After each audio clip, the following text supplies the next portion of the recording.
Hello everyone, welcome to the new video. তো guys, আজকের ভিডিওটা হলো, এটা কি তোমাদের মনে হতে পারে এটা কিসের লোহা। তো এটা হলো একটা রিক্সার রিক্সার একটা এক্সেল, যেই এক্সেলটা আর কি দুইটা চাকার মধ্যে লাগিয়ে থাকে আর কি। তো সেই একটা মোটা আর কি এক্সেল। তো এই এক্সেলটা দিয়ে কি বানাবো তোমাদের মনে হতে পারে। তো এটা চ্যাপ্টা করা হইতেছে, আগুনে পিটানির পর চ্যাপ্টা করা হইতেছে। আর এটা দিয়ে বানানি হবে হলো মাটি খুঁড়া, তো মাটি খুঁড়া শাবল বানানি হবে। আর এই সে রাজমিস্ত্রির লোকগুলো যে কাজ করে, তো ঢালাই ঢুলাইও ভাঙার জন্য আর কি এই শাবলটা বানানি হবে, সেই কাজেও লাগবে আর কি, ব্যবহার হবে। তো তার জন্য আর কি প্রথমে পিটানির পর প্রচণ্ড পরিমাণে চ্যাপ্টা করা হলো। তো চ্যাপ্টা করানোর পর একটু মোটা ধরনের চ্যাপ্টাটা হবে আর কি।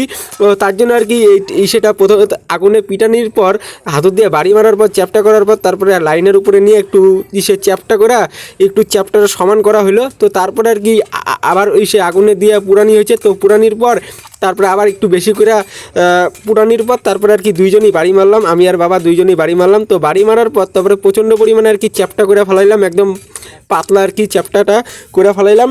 আর যেহেতু এত প্রচণ্ড পরিমাণে একটা মোটা লোহা আর কি, তো এটা তো 2-3 বার মিনিমাম পোড়া দিতে লাগে। তো তারপরে আর কি সে চ্যাপ্টা হয়, নাহলে হবে না। প্রচণ্ড পরিমাণে কয়লার আগুনে আর কি হিট করতে লাগে।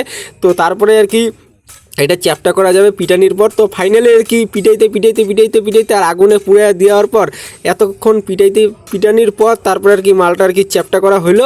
তারপরে আর কি মালটা একটু উঁচা নিচা ছিল, তারপরে একটু সে খোদরা বোদরা ছিল। তো সেটা আর কি বাবা একাই ফিনিশিং দিতেছে। তারপরে সে চওড়ার যে লেভেলটা, তো সেই চওড়া লেভেলটাও আর কি পিটিয়ে সমান করে একদম সে চওড়াটা ঠিক করে দিল। তারপরে দেখতেছে কোনো দিকে বেশি বা কম আছে নাকি। তো সেটাও দেখার পর তারপরে বাড়ি মায়ের একদম ফিনিশিংভাবে আর কি মালটা ঠিকঠাক করলো আর কি, সেই শাবলটা আর কি পিটিয়ে উঠে। তো তারপরে আর কি ফিনিশিং দেওয়ার পর সেটা আর কি ধার তো করতে লাগবে।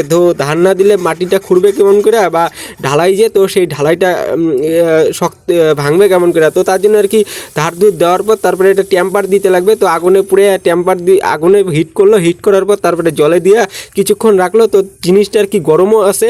তো এই গরমটা তো আর ওইটুকু জলের মধ্যে আর কি ঠান্ডা করা যায় না।